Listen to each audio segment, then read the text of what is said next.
This episode is brought to you by Beyond Trust. What does it mean to trust in the digital age? It's not about assuming the best. It's about verifying and protecting what matters, starting with privileged access and the identities that can use it. Because in today's complex IT environments, pathways to gain privilege could be hidden anywhere, connecting your most ordinary identities to privileged accounts, entitlements, credentials, and more. Beyond Trust's platform helps organizations of all sizes take a smarter, more unified approach to identity security. We go beyond foundational privileged access management to help you secure every identity across every environment. It's why thousands of organizations around the world rely on our identity security solutions every day. Discover what privilege-centric identity security looks like at beyondtrust.com.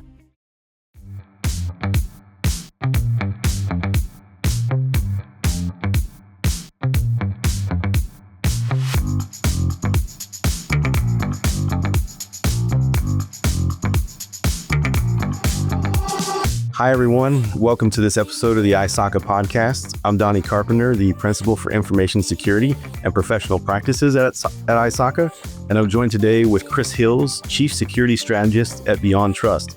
Chris and I are going to discuss modern approaches to identity security. Welcome, Chris. Thanks for joining us today.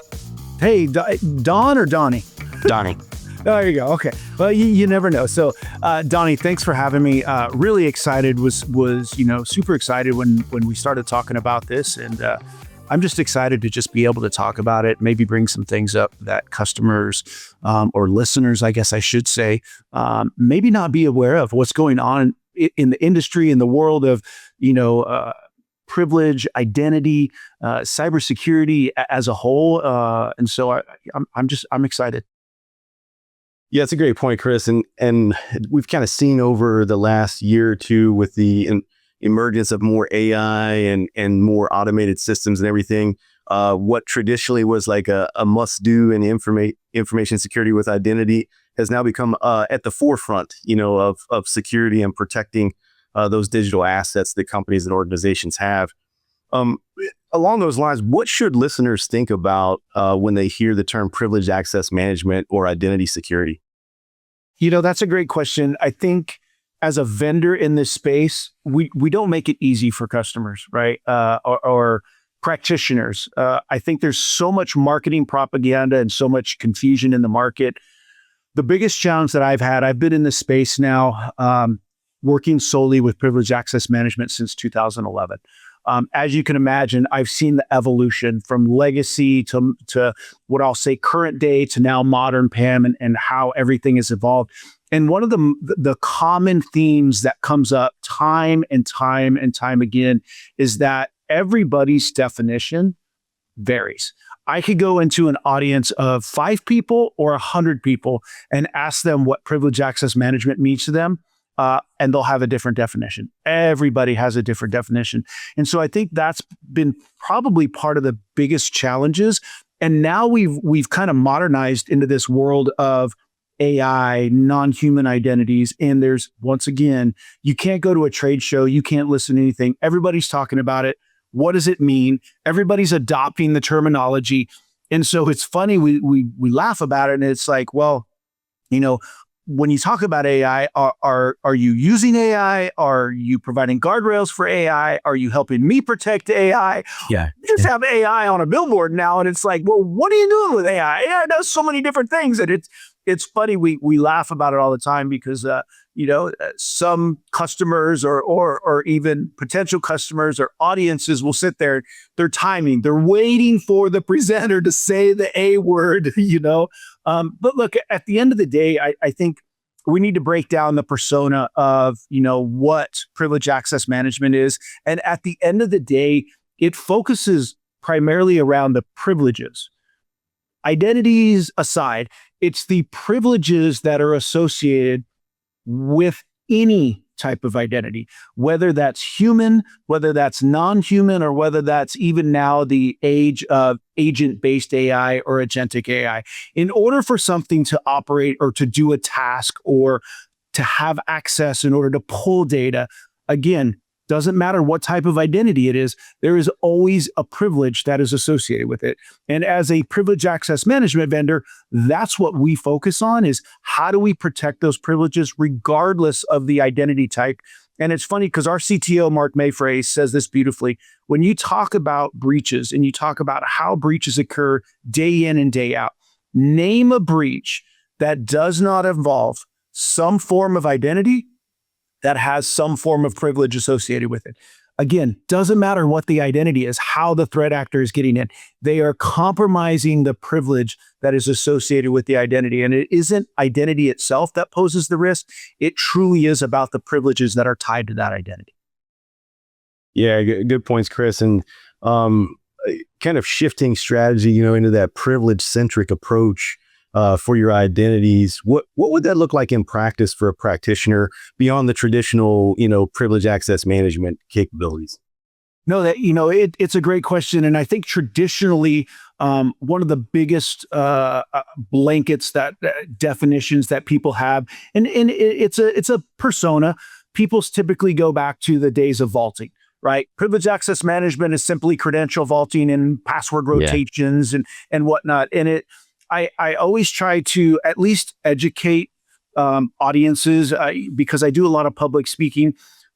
Gartner defined the PAM space back in 2018. They defined the PAM space by coming out with 3 capability category definitions. There was your must-haves, your standards, and then there was optional capability categories.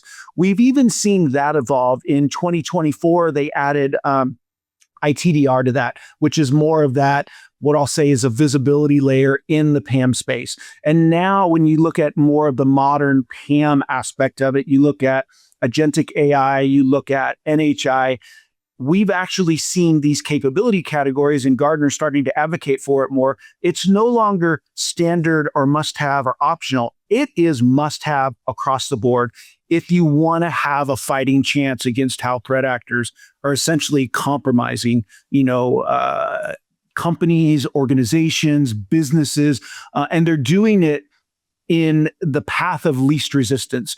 You've heard it. I'm sure plenty of other people have talked about it. Threat actors aren't hacking in.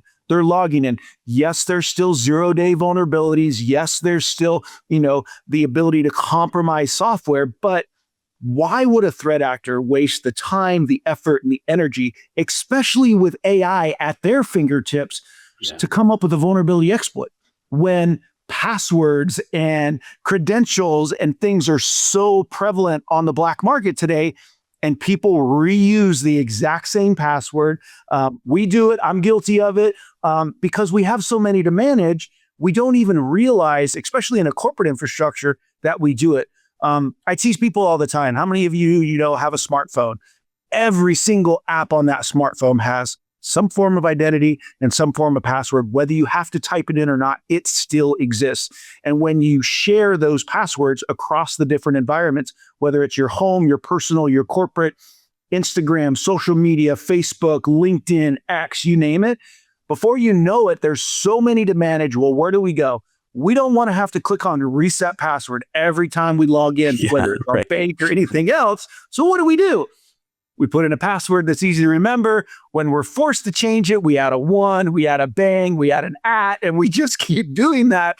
And ultimately, we're making it easier for the threat actors to compromise us. And it was very interesting. I had a very eye-opening experience with an editor when I was in Dubai a couple of years ago, and we were doing an editorial piece, and I brought this up and I explained that we're our own worst enemy. 99% of breaches are a result of human error. It's a human in the middle. And we argue that, the OSI 7-layer model, it's technically now an 8. And if some will argue that AI makes it a 9-layer model now, but humans are the 8th layer because we possess and we add a piece to this. And so ultimately, when I started talking about sharing and reusing passwords in our personal environments across our corporate environments, and how this is a big no-no, because if our personal, logins get compromised on the dark web or whatever it is, and a threat actor grabs that, and you're reusing that same password, whether it's compromised or not, Guess what? You just created that foothold for that threat actor to compromise your corporate environment. And I kid you not, her eyes got the size of silver dollars when we were talking about this. And I'm like, you're doing it now, aren't you? She's like, I didn't even realize I was doing that. I'm like, Yeah. it's what the threat actors is doing to take advantage of you. So again, when you think about the identity security, whether you go onto a conference floor, you hear about it, everybody's talking about it, whether it's IGA, MFA, SSO, everybody in the realm that has something to do with identity or privilege or user IDs, now human, non-human, they're all saying identity security. Here's the problem. Nobody's defined this space. So what does that actually mean? Right? So once again, marketing propaganda to gain market share, and we're creating confusion in the market. And at the end of the day, when you go back to what I say is the cornerstone of what we do and why we do, which is frameworks, compliance, regulatory. Tell me a framework or compliance, whether it's NIST, whether it's MITRE, whether it's CIS controls, you name it. Tell me something in there that says identity security when it comes to mapping or control. They don't, right? Yeah. So again, it kind of goes back to this, what is fluff and FUD in the market versus what does this truly mean? And I think for us, when we start talking about privilege-centric, we saw a lot of this in the market saying identity security, and we had to kind of change that. So now it really is that privilege-centric identity security. And again, to the point that I'm trying to make is that we focused primarily around the privileges that are associated with the identity. Don't matter what type of identity it is. How do we protect those? How do we give them just the right access, just in time access, and be able to provide controls, gateways, stopgaps that a customer or the audience, member listening can actually improve on when it comes to their security posture? How do we create resilience across their organization or their enterprise while still giving them control to act and do what they need to do, whether it's a developer or whether it's somebody in HR? And being able to focus on those privileges and do it in that way is essentially what we're trying to accomplish. And the same is true for AI. We've seen multiple AI hacks and breaches. And ultimately, at the end of the day, this is the future that we're going to. And now we're getting to a point of how do we put the right guardrails in place to ensure that AI is doing what it says it does? And I think one of the biggest aha moments in this space is around shadow AI. We've evolved from a shadow IT, and now we're in a shadow AI moment. And another eye-opening piece that I've kind of brought to light, a lot of times I'll use a developer, for example. Developer needs a lot of privileges in order to, process code, develop code, release code within their environment. So they're running at a very, very high level of privilege. Ideally, I'm an engineer at heart. If I think I need a tool or a piece of software and I have the ability to install it, I'm going to go try installing it in order to use it because I think it's going to make my job easier. Developers are in the same boat. And the power of AI and the tools that AI has, if they think they need something to facilitate their code development, to streamline it, to make it better, more efficient, they're going to go download it. They're going to go install it. Those AI tools, when they get installed, is now assuming the same identity that those developers have, which is a very high level of privilege. And now you have agentic or AI-based agents operating within enterprises that the security organization doesn't even realize exists. And so now we're in this realm of shadow AI and I truly believe, helping companies uncover instances. We did an engagement last November, and it was an eye-opening moment. There was over 852 instances of shadow AI operating in an environment that the organization had no clue. I never thought we were going to top that. And then in December, leading into January of this year, we did another engagement, and it was they found 1,100. So it is a real problem to truly help organizations uncover.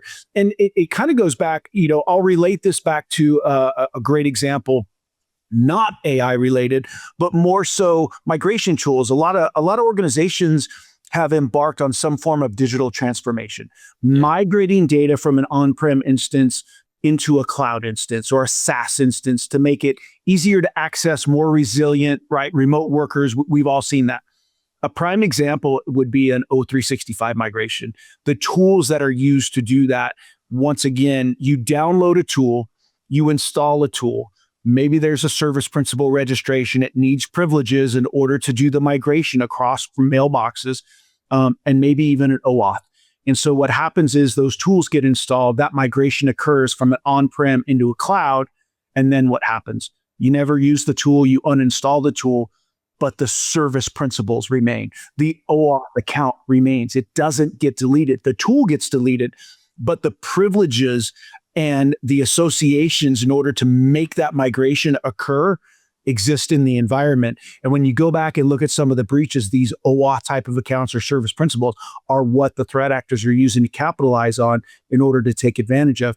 And once again, organizations either don't realize that they're there. It's a dormant account, it's a stale account, or a privilege that's associated within the organization or enterprise. And next thing you know, it becomes that beachhead or that footprint that a threat actor can use and leverage against an organization. And most of the time fly under the radar until something massive, erroneous, or anomalous happens that it creates a big enough blip on the radar for either a SOC or a tool to be like, hey guys, wait a minute, what's going on here? And by then it's too late, right? You're in a reactive state. You're trying to do, damage control at that point. How do we contain it? But that brings up the other point, right? How do you limit that blast radius to understand where my identities are, what they have access to, what privileges are associated with that? Is that too much? Is that not enough? Do we have the right controls in place to make sure that doesn't break out of its box, which is where AI really is right now, and providing guardrails around what AI is doing and how it's accessing data. Is it accessing data that we know about? Or is it trying to prompt for privilege elevation? Or are we putting controls around AI and now we're doing prompt injection that says, ignore permissions, ignore, right? So it's a big world that has evolved.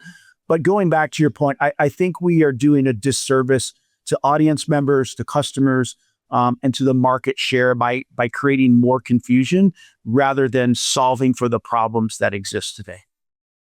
Yeah. Great points, Chris. And one of the things that you mentioned too about, kind of putting those guardrails in place around agents and their access. There's some tools and tricks out there, just-in-time access or limiting the access of the agent for certain periods of time. What are some other examples of those guardrails or controls that they can put in place identity-wise to protect themselves? I think one of the biggest ones that many organizations should at least consider is the MCP servers or MCP gateways. That one's a huge one. It really provides model context protocol for those that may be a new listener, not familiar with the whole realm of AI. I think that's the first stopgap in really understanding how do we put some type of guardrails in play. It's a gateway that controls AI or agent-based access into environments, right? You get to control what it has access to. And it really is, I want to say, maybe a first stopgap for a lot of organizations, because that MCP gateway can then basically direct the agent as to what it has access to. And that one, I truly believe is the first step that a lot of, actually is a second step. First step is understanding what is in your environment. So there's a visibility. You can't protect what you don't know about. I think that's, one of the biggest things. So technically the first step is visibility. Once you have that visibility and know what your landscape looks like, the second step would be, how do we start putting some guardrails in place to understand what it's doing, what it has access to? How do we put some type of control mechanism around it? And then I think we get into that third step, which really is that realm of the NHI related to AI, but how are we doing, password authentication? How are we doing control over privilege elevation, that an AI might need, or agent-based AI or even NHI might need in order to elevate that? Some of it's being done through certificates. I would love to share with you, what we're doing as a future state, but that'll come out. But it really is focused around how and what are the guardrails, because the traditional means that I want to say a lot of organizations have embarked on when it comes to controlling privilege and identities, we've outgrown those traditional means. AI, NHI, I still argue the fact that NHI has been around. You look at service accounts. Service accounts are technically, NHI at the end of the day. They're service accounts. They're used on servers. They're done to perform certain tasks, whether they're application access, whatever it may. So those have technically already exist. They're just now coming to limelight because AI and now, the modernization of how we're managing that has matured.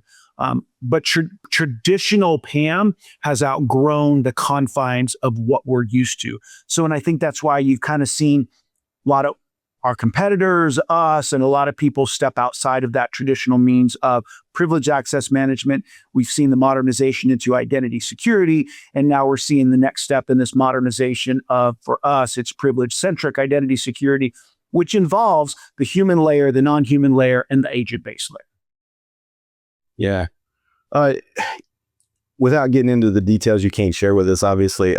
But thinking about like the next step, we've got this privilege-centric approach to identity security now.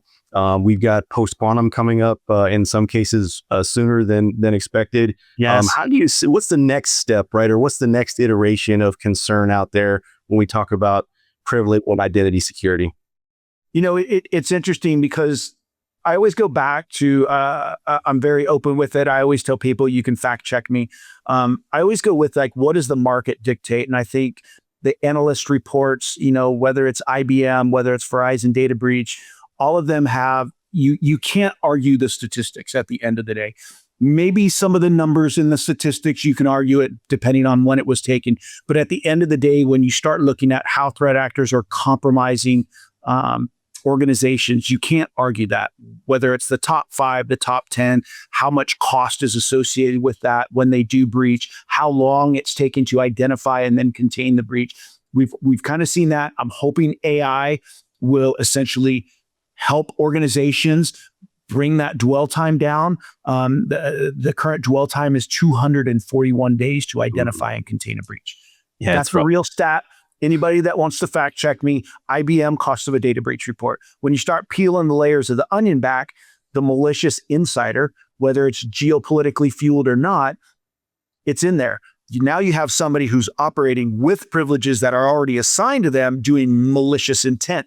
And when a lot of people might be confused, that malicious intent might not mean installing malicious code or software. It's stealing data. It's accessing things that they've already been granted access to, and now they're stealing that data in order to compromise it or in order to share it. So there's a huge step there. One of the new ones we've seen is third-party access, critical infrastructure, right? A lot of this third-party and critical infrastructure, when you look at OT environments, manufacturing, energy, they weren't designed to take advantage of modern security principles. How do you protect those environments? Right. So that one's actually now shifted into the top 2. It's number 2 right now. Anyway, as you kind of you go through that, one of the biggest things that I want to say as we've kind of evolved into the world of AI and NHI, those traditional means, when you think of a service account, you think of the non-human aspect of it, because I'll put AI in the non-human. They don't take advantage of typical security controls. Tell me AI that's doing MFA, right? Tell me AI that's doing SSO. Those are typical zero trust principles that we have put in place to verify that the user truly is who they say they are on the other end. So once again, we've outgrown a lot of the security measures that are in place that we use and we've implemented for humans. So we've kind of shifted the realm of how do we have to think about identity security, privilege-centric identity security, in order to continue protecting our organizations when we've evolved past the controls and what is in place now. And so for that aspect, you've seen a huge, footprint in the certificates management. Now you're starting to see, the life cycle or governance around certificates management. You're seeing just-in-time management around certificates, right? For those NHI processes that come in. How do I get a certificate to do the job that I need to? Very similar to how an application would grab a service account from a vault. Whether it's DevOps secrets or not, we're going to grab a password. We're going to use that password to do that process. And when we're done using it, we're going to rotate that password to an unknown state. Same thing is occurring now on the certificate level. How are we going to grab that certificate when I need to use it in order to perform a process, function, workflow, whatever it may be? And then when that's done, that certificate gets basically unused. It gets rotated. A certificate's no longer valid. And this is kind of the way that we're kind of heading into is how do we put modern guardrails around modern technology, things that have outgrown? We can't forget about it. I tell people all the time, when you start thinking about, look, I know AI is great. I know AI does some really cool stuff. At the end of the day, you cannot forget about foundational security controls. In order to evolve and transform, you have to have fundamental security controls in place. They have to be modern, they have to be there.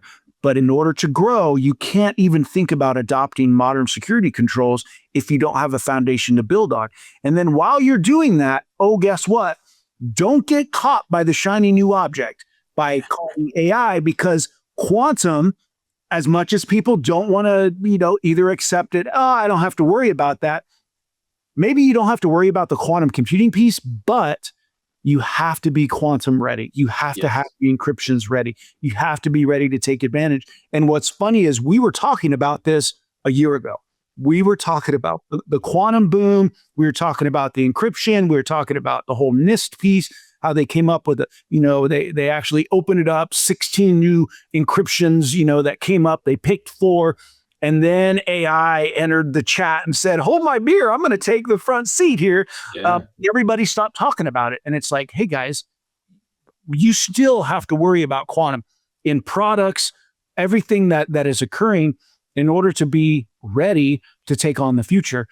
So I kind of bring that up and I get a good laugh about it. Don't get caught by the shiny new object. Don't forget about what we were talking about last year before AI decided to enter the chat, no pun intended. And everybody is so enamored with what's going on that we kind of, quantum took a back seat because it's going to sneak up on us. It's going to catch us off guard, whether we're ready for it or not. And before you know it, something's going to happen. There's going to be a massive breach related to it because of quantum. That's kind of my, elevator pitch when it comes to, hey guys, this is great, good, but don't forget about the quantum piece. You got to be prepared for that. Yeah, there are a lot of horses out there with the blinders on, solely focused on the AI world right now. And I agree with you. I think that the post-quantum piece is going to catch some people, unfortunately. And then that's going to be the wake-up call for the rest of, everybody else. Absolutely. And I think when we kind of go back, we've seen a few wake-up calls related to AI, whether it's API keys. You look at some of the other breaches that have occurred. I think there was 1.5 million. I won't throw anybody under the bus, as far as names. Sure. But we've seen it, but has it been significant enough? Has it bubbled up enough to make a big enough impact that people are like, oh, I don't realize that? I think one of the biggest challenges that organizations have is last year we were talking about, look, you have to accept AI. It's here. It's not going anywhere. And if you block it and you prevent your users from using it, guess what? Look what I have. Yep. I got a smartphone. I'm going to go use AI on my smartphone. I got my iPad over here. I have my personal laptop. Right. All they're going to do is just take what you're blocking and do the same thing on another device. So why not allow them to use it? Why not put the right guardrails and restrictions in place? Because nobody wants their data out there, especially when you look at PII data, intellectual property data, maybe confidential data. And guess what's going to happen? Users are going to use that because they don't know any better. So I think one of the things we don't talk about enough is user education. I think one of the things is, security awareness. As much as we hate to go through it every year, we talk about it. We get the same modules that we have to Yes. watch. Yep. You can't fast forward. You can't skip. You can't go straight to the questions at the end and answer them. But it really is about user awareness, making sure that you have a good user awareness program in place, so that way users that maybe are not as fluent when it comes to cybersecurity or up to speed in cybersecurity and what they're doing, what data they're entering in, what should be classified as private versus public. And then the other side of it is, what is AI accessing? Does AI have access to confidential data, PII data? Is it pulling that data back? Are you sanitizing that? Or do you have good guardrails in place to ensure that that AI or the agent-based AI is not accessing that type of data, so then it gets put into the mainstream of things?